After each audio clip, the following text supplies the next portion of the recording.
بسم الله والحمد لله وصلى الله وسلم على نبيه ومصطفاه وعلى آله وصحبه ومن تبع هداه وبعد. Ndugu wapendwa watazamaji, baada ya kumshukuru Al-Haq Subhanahu wa Ta'ala na kumtakia rahma na amani kipenzi chake na kipenzi chetu Bwana Mtume Muhammad sallallahu alayhi wa ala alihi wa sahbihi wa sallama, tukiendelea na silsila yetu ya watu wa peponi katika sifa ambazo kwamba ameziashiria Mwenyezi Mungu Subhanahu wa Ta'ala mwanzo wa suratul Mu'minun. Katika sifa za watu wa peponi Mwenyezi Mungu Subhanahu wa Ta'ala akatuambia, walladhina hum li amanatihim wa ahdihim ra'un, na ni wale ambao kwamba amana zao na ahadi zao ni wenye kuzichunga. Yani pindi wanapoaminiwa hawafanyi khiana kwa kule kuaminiwa, na pindi wanapoahidi ni wenye kutimiza zile ahadi zao. Hizi nazo ni katika sifa za watu wa peponi, kuhifadhi amana na kutimiza ahadi. Na haswa katika zama ambazo kwamba tuishi ndani yake, ahadi imekuwa ni ngumu kutimizwa, lakini na vile vile amana kurudishwa imekuwa ni mtihani. Na kukosa sifa mbili hizi inakuwa ni katika sifa za wanafik. Mtume sallallahu alayhi wa ala alihi wa sahbihi wasallam ametuambia katika hadithi yake, thalathun man kunna fihi wajahda halawat al-iman. Na Mtume sallallahu alayhi wasallam ametuambia katika hadithi yake, ayatul munafiqi thalath, idha haddatha kadhab wa idha wa'ada akhlaf wa idha tumina khana.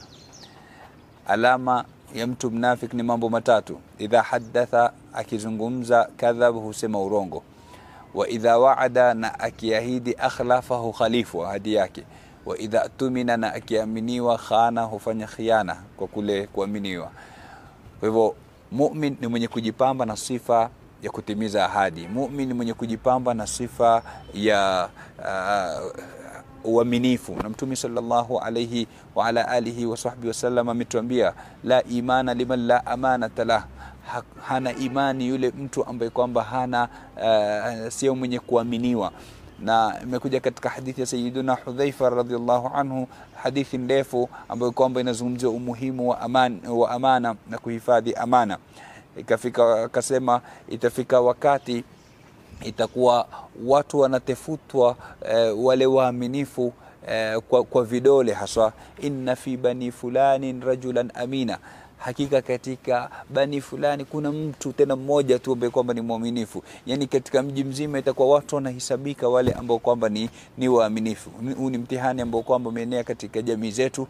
Mtu anakuja anachukua kitu kwako, ama unaweka kitu chako kwake, lakini unapokuja kukitaka kile kitu inakuwa ni mtihani. Wakati ulipotoa alikuja akakuomba yeye umpe, lakini sasa ile unataka haki yako urudishiwe, unakuwa sasa ni kama unaomba, si haki yako tena. Wewe ndio mtafute kila saa, wewe ndio muendee, wewe ndio muombe, wewe ndio umtafutie maneno ya kumrai na nini, utadhani unakwenda kuomba na ni haki yako.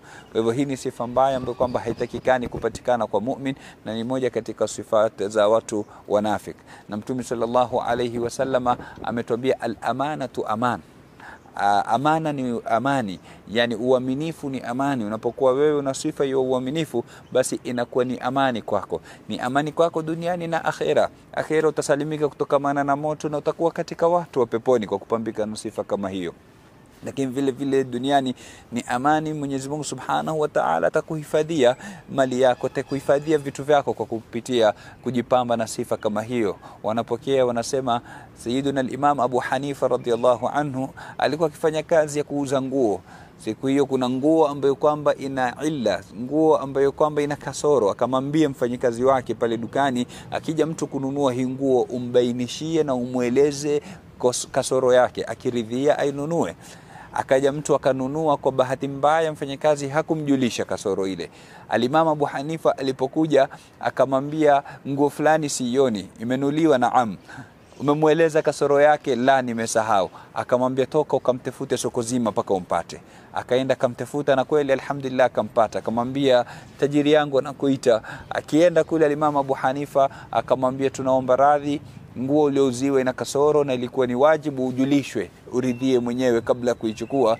Kwa hivyo sisi tuomba radhi kwa hilo, ujue tu kuanzia sasa kwa nguo ina kasoro, kama utaitaka khair wa baraka, kama huitaki basi tukuregeshe haki yako. Ile bwana akasema naitaka hivyo hivyo, lakini ile pesa ambayo kwamba mimi nimetoa nirudishieni, niwape nyingine, kwa sababu ile ilikuwa ni fake. Kwa hivyo angalia, subhanallah, Mwenyezi Mungu akamhifadhia biashara yake Imam Abu Hanifa.